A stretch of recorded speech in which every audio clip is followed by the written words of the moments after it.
Namahagi ng food packs ang mga tauhan ng Philippine National Police Regional Maritime Unit Region 10 sa mga mangingisda. May detalye si Annabel Cadigal.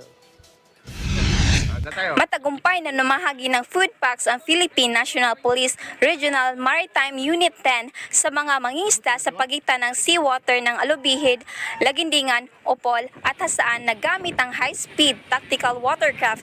Kasama sa partisipasyon ang Regional Advisory Council or RAC, Saviors of Sea or SOS, Virginia Food Incorporated, Anti-Crime and Emergency Response Team Cagayan de Oro or ASERT CDO at Kabalikat Civic Communication Association Incorporated or Kabalikat Civicom.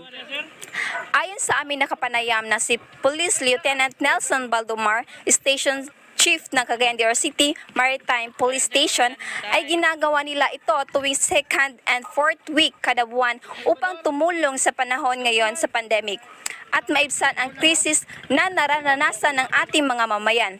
At pinayuhan din ang mga mangingisda na kumuha ng lisensya at mga permit sa Local Government Unit or LGU, pero bago yan ay kumuha muna ng clearance sa PNP Maritime.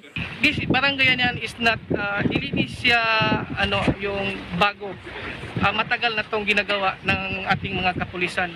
Sa lahat ng ang kapulisan hindi lang sa pagsumpo ng kriminalidad, office and order is nandun din siya sa pagtulong lalo na this pandemic para lang maibsan ang krisis na nadama ng ating mga kababayan.